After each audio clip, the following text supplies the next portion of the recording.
ভাইরাসে আক্রান্ত হয়ে মারা যাচ্ছে বাগেরহাটের বাগদা চিংড়ি। চিংড়ির এমন মড়কে দিশেহারা চাষি। মৎস্য বিভাগ বলছে ভাইরাসের পাশাপাশি ঘেরে পানি স্বল্পতা, অস্বাভাবিক তাপমাত্রা ও লাগাতার বৃষ্টির কারণে এই মড়ক। বাগেরহাট প্রতিনিধি HM মইনুল ইসলামের তথ্য ছবিতে desk report. Colour expert, George sap এবং মাইল্ড অন হ্যান্ডস টেকনোলজি সমৃদ্ধ অরিক্স ক্রিস্টাল ওয়াশ আপনার লন্ড্রি এক্সপার্ট। সাদা সোনা খ্যাত বাগেরহাটের বাগদা চিংড়ি। দেশের সবচেয়ে বেশি চিংড়ি উৎপাদন হয় এই জেলায়। মৌসুমের শুরুতেই মানসম্মত বাগদা পোনা নিয়ে সংকটে পড়েন চাষিরা। এরপরই লবণাক্ত পানির বাগদা চিংড়ির ঘেরে লাগাতার বৃষ্টিতে লাগে মড়ক। চাষিদের অভিযোগ, ঘেরে জাল দিয়ে কোনো বাগদা চিংড়ি পাওয়া যাচ্ছে না।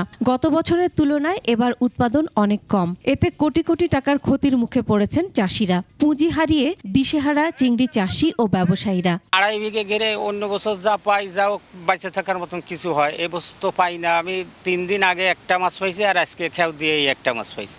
এতে সংসার চলে না, আমাদের তো পুঁজিপাতি সবই হারায় ফেলিছে। মাছ খাতে খাতে ফেলানো, সেগুলো তো মাছ খাতে খাতে ফেলাচ্ছে, কিন্তু মাছ ফুটতেছে না। আর আসলে এই মনে করেন এই খাবারের শর্ট হচ্ছে, বিভিন্ন ধরনের সমস্যা। চিংড়ির মড়কের কথা স্বীকার করে পরিকল্পিতভাবে চাষের পরামর্শ মৎস্য বিভাগের। সিজনের আগে থেকেই বৃষ্টি হয়েছে, প্রচুর বৃষ্টিপাত হওয়ার কারণে লবণাক্ততাটা একটু কমে গেছে, যে কারণে বাগদা চিংড়ির ক্ষেত্রে আপনার কোনো চাষিরা ক্ষতিগ্রস্ত হয়েছে। Sustainable coastal and marine fisheries প্রজেক্টের আওতায় আপনার কিছু কিছু জায়গায় আমরা ক্লাস্টার ভিত্তিক এই বিষয়গুলি চাষিদেরকে শেখাচ্ছি। জেলায় 51,159 হেক্টর জমিতে 46,313টি বাগদা চিংড়ি ঘের রয়েছে।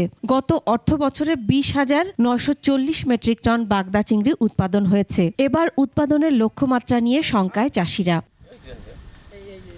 Masuma Lisa, desk report, 21 television.